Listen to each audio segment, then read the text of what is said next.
à langue plat. Pour que puis Hello Fama message mémo parce que ko bito gorko suudurde du iwrude mbawmu monsieur Ousmane Gawal Diallo onon ɗo fof on notike nottaɗo Ousmane Gawal Diallo no woni puyi accituɓe golleji mum ari ɓe yoɓaka et puis iwmiɓe ka muɗum yoɓi taxi ari ha ɗo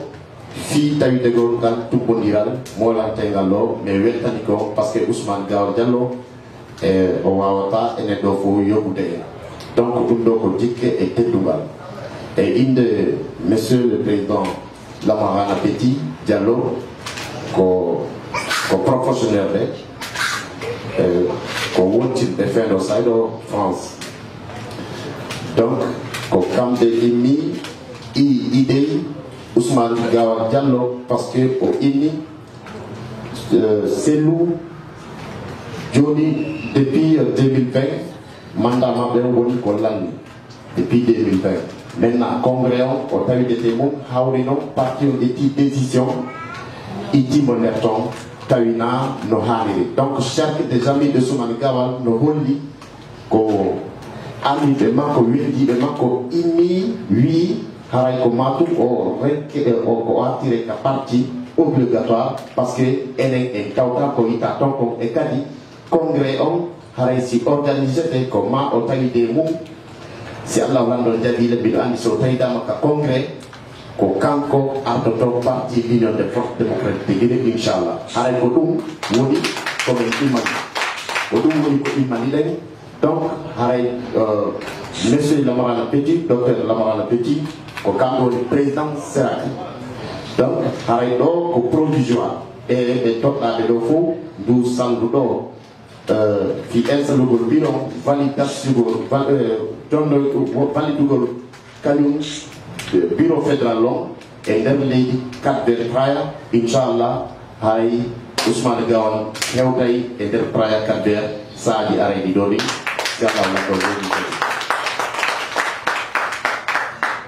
donc haray ɗon iɗe jogiti message woɗɗo très important momi faala yen yo kanko colonel Mamadi Doumbouya yo heeɗo fama par ce que guinéen ɓe wonɓe cadre ɗo hino sondi e affaire kaydi e affaire surtout angal mankuman kañum ambassadeur ɗo ko représente guinéen ɓe ɓen ɗo ça c'est important haray noon e jangay ndum aka pour ɗon ɗengal français pour que Mamadi Doumbouya anda haray ko message wonɗo très important monsieur le président fi kadi yo kañum monsieur le ministre Ousmane Gawal yoɓe tampito e yewta kañum président en tant que le ministre o andina kanko andina président Doumbouya yoɓe yeƴƴito guinéɓe ɓen ɗo nous sommes tellement fatigués hiɗen e ko yata guulude ɗiɗo ko fawi je pense donc e nder leydi praya ɗo aray mbiɗa andi ko enen ɓuuri fandude nder gaɗe e nder étranger wonɓe ɗo ɓen kono hiɗen sondi moƴƴa par ce que sa renovay kaydi ma ɗo ko ma yaha han Dakar a sumnay ɗo a financé ɗo ko yata 1000 quelques dollars ɗum ɗo haray na ko ani mi yawtinayi kañum micro mata bari o jangga ɗum ɓata kuru ɗon o message ɗon haray Mamadi Doumbouya on ɗo message c'est pour notre président de la République président de la transition dans notre pays je vous remercie.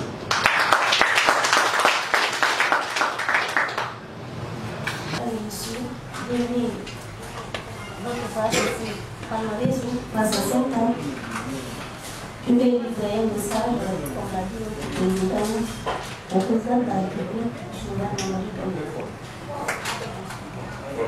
Excellence, Monsieur le Président de la République de Guinée,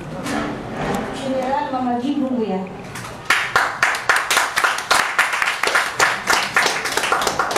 Nous, ressortissants guinéens, vivant au Cap-Vert, nous saluons les efforts et les actions que vous êtes en train de faire pour la Guinée et pour la population. Aussi, les actions qui restent à faire. Pour la population guinéenne, les régimes se sont succédés depuis l'indépendance de la Guinée en 1958 plusieurs promesses ont été fournies. Par exemple, nous à Guinée, nous au Cap-Vert ici, l'ambassade nous a promis d'envoyer consulat. Mais jusqu'à aujourd'hui, nous n'avons pas reçu aucune réponse par rapport à cela. Donc notre message aujourd'hui s'adresse au président par rapport à cela. Donc, Monsieur le Président, aujourd'hui, selon le rapport de la population immigrée étrangère vivant au Cap-Vert, nous Guinéens vivant au Cap-Vert, nous représentons 2,9%. Mais nous constatons qu'aujourd'hui, avec l'arrivée de plusieurs jeunes Guinéens verts, nous avons déjà dépassé ce nombre. C'est pourquoi, raison pour laquelle nous sollicitons l'ouverture d'un consulat au Cap-Vert. Nous rencontrons beaucoup de difficultés avec nos faibles ressources pour effectuer le voyage, aller jusqu'à Guinée. C'est pas tout le monde qui est riche pour faire ça, c'est fatigant. C'est pourquoi nous demandons une fois de plus au président de la République de nous aider à avoir un consulat au Cap-Vert pour nous, les représentants.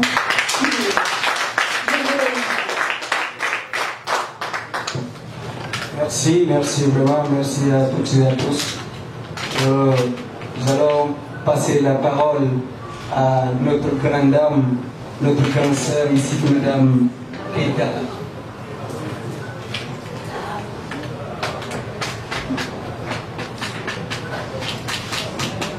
Salam alaikum. Ani kumada président de la Corée, Anna Wilmaya.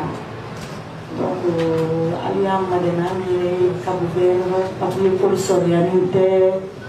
Antoni, Nanya Feka passeport, Nanya Feka document.